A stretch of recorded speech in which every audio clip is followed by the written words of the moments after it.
Hi guys, নবম ও দশম শ্রেণীর অনুশীলনী 2.1-এর 29 এবং 30 পৃষ্ঠার যে উদাহরণ আছে, এখন আমি 30 পৃষ্ঠার উদাহরণ 14 নম্বরটা করে দেখাচ্ছি। অঙ্কটা আমি এখানে তুলে নিছি। এখন এখানে আমাকে ভ্যানচিত্রের মাধ্যমে প্রকাশ করতে বলছে, তাহলে আমি এখানে ভ্যানচিত্রটা শর্ট করে আর্ট করে নিতেছি আপনাদের বোঝানোর সুবিধার জন্য।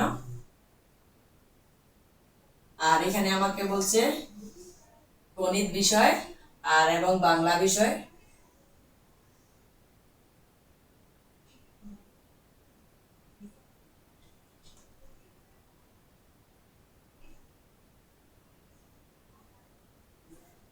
আর এখানে আমি চিত্রটা সম্পূর্ণটাকে ইউ দ্বারা প্রকাশ করলাম, এটাকে ইউ ধরছি আমি। আর এটাকে হচ্ছে যেহেতু বাংলা এই জন্য বি, আর এখানে হচ্ছে গণিত এই জন্য ম্যাথের ইংরেজি হচ্ছে যেহেতু এম, আর এটাকে আমি ধরছি পি কিউ আর, আর যেহেতু ফেল করছে এফ, এটার নাম দিছি পি, এটা কিউ, আর এটার নাম দিছি আমি আর। তাহলে আমি চিত্রটা এখানে আর্ট করছি।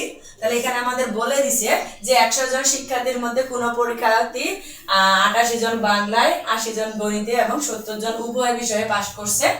আর ভ্যানচিত্রের সাহায্যে দেখাইতে বলছে, তাহলে আমি চিত্রটা ভ্যানচিত্রের মধ্যে দেখাই দিছি।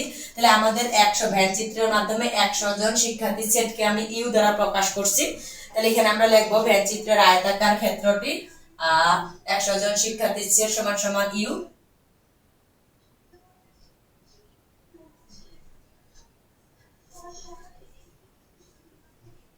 ভ্যানচিত্রের এই যে সম্পূর্ণ সেটটা, এটাকে আমি ধরছি 100, আর 100 জন চিত্রটাকে ধরছি আমি ইউ।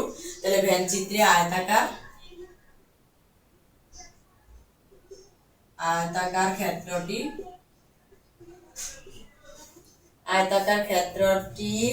100 জন শিক্ষার্থীর সেট। এখানে আমাদের বলে দিছে 100 জন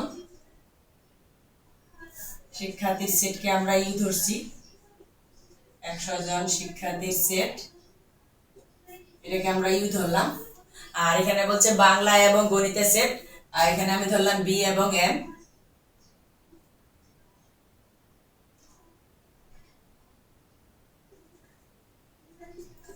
বাংলা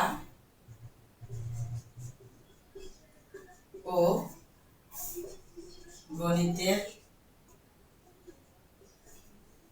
সেট যথাক্রমে বি ও এম। তাহলে এই যে এখানে আমি বাংলা এবং গণিতের সেটকে বি এবং এম দ্বারা প্রকাশ করছি।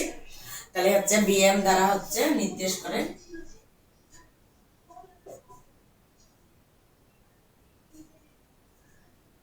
করে।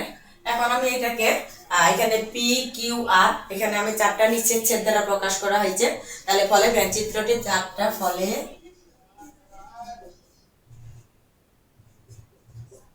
ভ্যানচিত্রটি 4টি নিচের সেট পি কিউ আর দ্বারা প্রকাশ চিহ্নিত করা হয়েছে।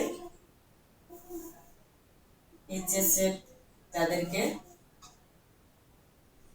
পি কিউ আর এবং এফ দ্বারা প্রকাশ এবং এফ দ্বারা চিহ্নিত করা হলো।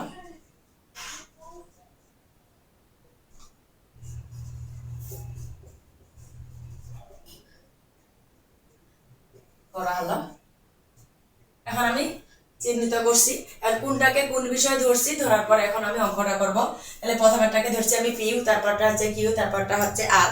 তাহলে এখানে আমাকে বলছে উভয় বিষয়ে পাস শিক্ষার্থীর সেটকে আমি ধরছি কিউ, আর এখানে উভয় বিষয়ে পাস করছে 70 জন।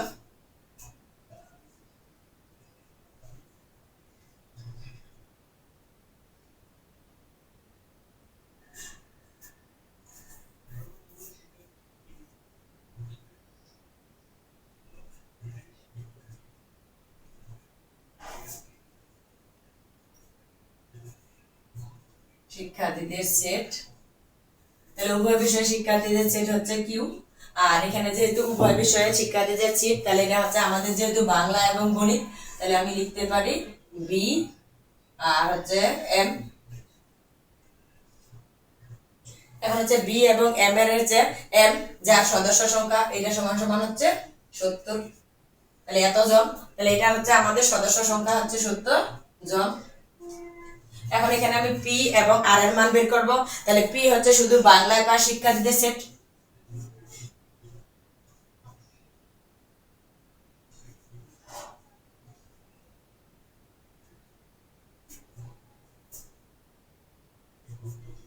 শুধু বাংলায় পাস শিক্ষার্থীদের সেট।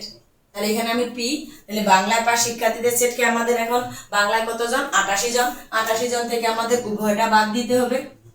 তাহলে 88 বিয়োগ 70, তাহলে এখানে থাকতেছে কত, 88 থেকে 70 গেলে 18 জন। এবার আমার হচ্ছে গণিতে পাস বের করতে হবে, শুধু গণিতে পাস শিক্ষার্থীদের সেট।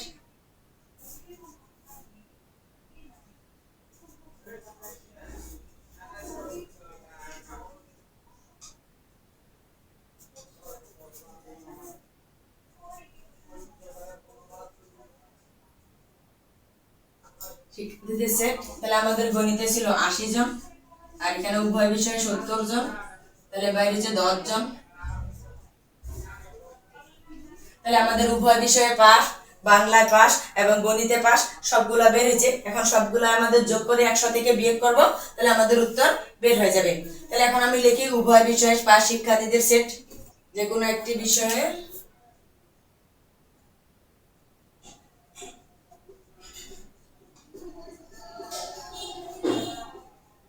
বা উভয় বিষয়ে শিক্ষার্থীদের সেট এবং উভয় বিষয়ে শিক্ষার্থীদের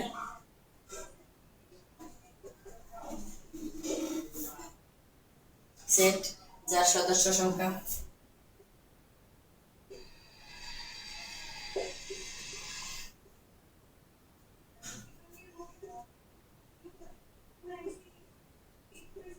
যার সদস্য সংখ্যা। তাহলে আমাদের মোট সদস্য সংখ্যা হচ্ছে 100। 100 থেকে আমরা যে বাকি তিনটা বের করলাম সেটা হচ্ছে বিয়োগ করে দিব। তাহলে আগে আমাদের বের হইলো কত, 70।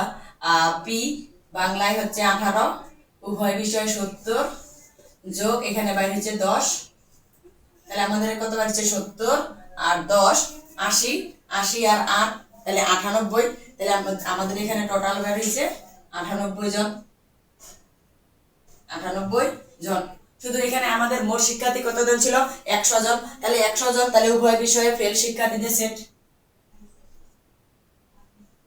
উভয় বিষয়ে ফেল শিক্ষার্থীদের সেট। তাহলে আমাদের মোট সংখ্যা হচ্ছে 100 আর টোটাল বের হয়েছে 98 সমান সমান 2 জন। তাহলে আমাদের উভয় বিষয়ে শিক্ষার্থীদের সেট হচ্ছে 2 জন, উভয় বিষয়ে ফেল। এটা হচ্ছে আমার আনসার। হ্যালো গাইস, পরবর্তী ভিডিওতে আবার দেখা হবে। আল্লাহ হাফেজ।